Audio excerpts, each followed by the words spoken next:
How about we go on a vacation to Mars? Yes, you heard me right.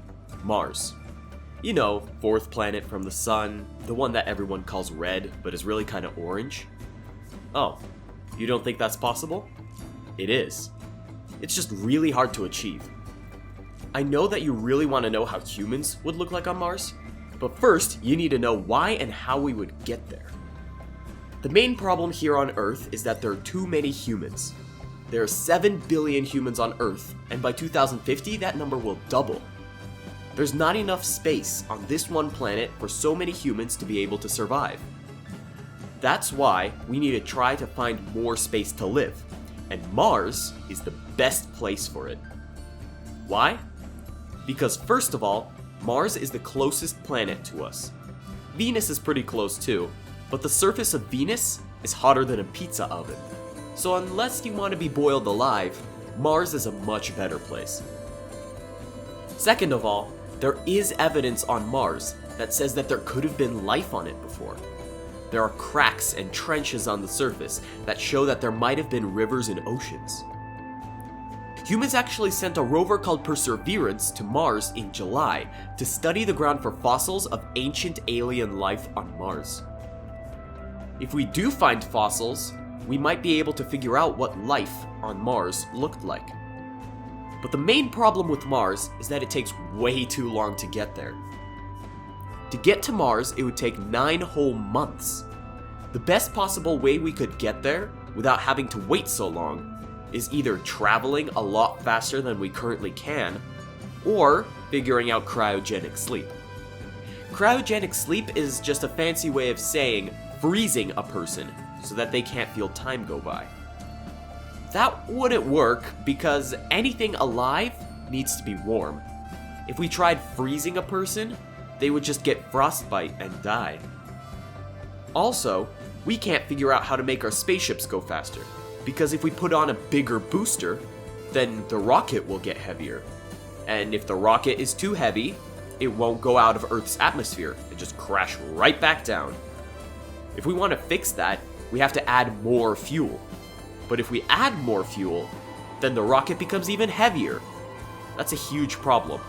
Heavy rockets don't make it to Mars. Okay, but if we are willing to wait months upon months for us to get to Mars, a buttload of other problems arise. How would we get back? We have to use all of our fuel to get to Mars, so we arrive there with an empty tank. It's not like Mars has a handy rocket refuel station. And we can't take extra fuel with us, because, once again, that would make the rocket too heavy to lift off in the first place. Another problem is food. If we're sending people there, they need to have a lot of food to survive living on Mars. Not only is the 9-month trip a problem, but they have no way to get back. So what would they eat on Mars? Mars also has very powerful dust storms. They can kill a person. So we need to figure out a way to pack an entire living space into a rocket without making the rocket too heavy. And those are just the simple problems. There are also problems with water, oxygen, communication, maintenance, tools, and hundreds of others. If you want to know more about them, I suggest reading the book The Martian by Andy Weir. The book may be a bit confusing and does contain swear words, but in the grand scheme of things, it's a pretty interesting book that talks all about the problems a person on Mars could face. Now, I'm probably bumming you out with all these negative things about Mars. So, how about I tell you that it is possible to make it to Mars? Just because there are a lot of problems doesn't mean we can't solve them. So how would a Martian colony look like? Well, first, let's explore the astronauts' journey from Earth to Mars. NASA's first steps would probably be sending a few rockets to orbit Earth. The rockets would be holding supplies to build a massive ship. Since we can't lift anything big off of Earth, we will have to lift off small pieces separately and build the rocket in space. This will probably take years and cost billions upon billions of dollars. By the way, there are easier ways to get to Mars that don't cost nearly this much. but I'm explaining the most comfortable method for the astronauts. After they finish building the huge ship, it would probably look like this. On the inside, there would be a place to store food for the trip. There would also be a place with extra fuel. Heavy rockets don't get off of Earth's surface, but when the rocket is in space, weight doesn't really matter that much. So this big rocket can hold a lot of extra fuel to get back to Earth later. This circular bit on the ship, right here, is the coolest. It spins. You now may be wondering why. It has to spin that way because that generates gravity. Think about it. When you're in space, you float. That could get uncomfortable after a while. So the best way to help with that is to fake gravity. Get ready, now I'm going to explain how that works. Grab a water bottle. Go on, grab one. Now make sure it's about halfway full. How full it is doesn't really matter, it's just easier to see when it's half full. Now stand up and start spinning around in a circle. Now stretch your hands out, while still holding the water bottle. Do you see the water isn't spilling out? Because you're spinning, the water will stick to the bottom of the bottle and not spill out. That's exactly what happens to the astronauts in space. They get stuck to the walls when the spaceship spins, tricking them into thinking that there is gravity. Not only is that very cool, but it's also good for the astronauts' health. Zero gravity can be really unhealthy for muscles and bones. That's why fake gravity is needed for the astronauts to be the most comfortable.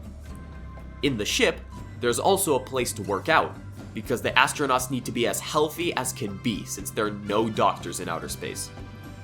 Those are the most important things in the ship covered.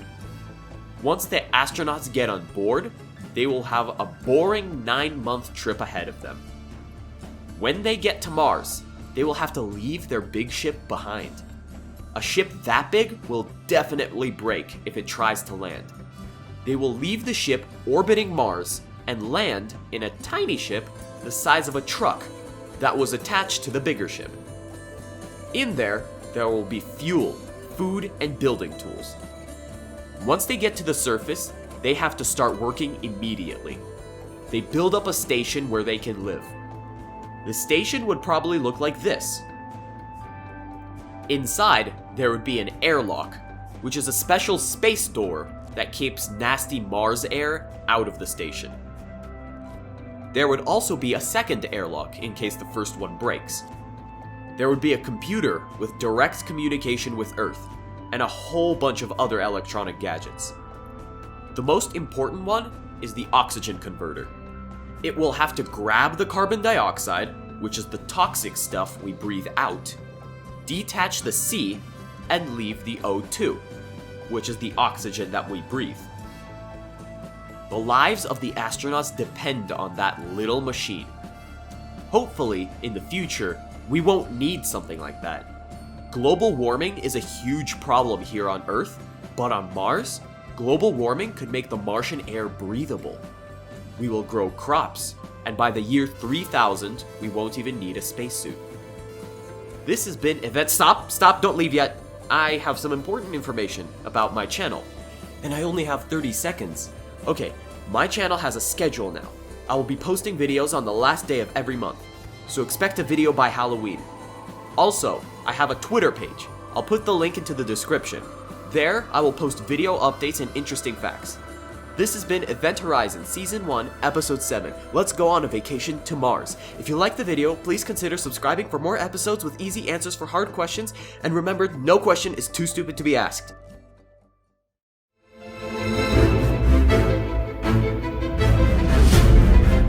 Whew, I did it. Wait, I had 35 seconds? Oh, come on!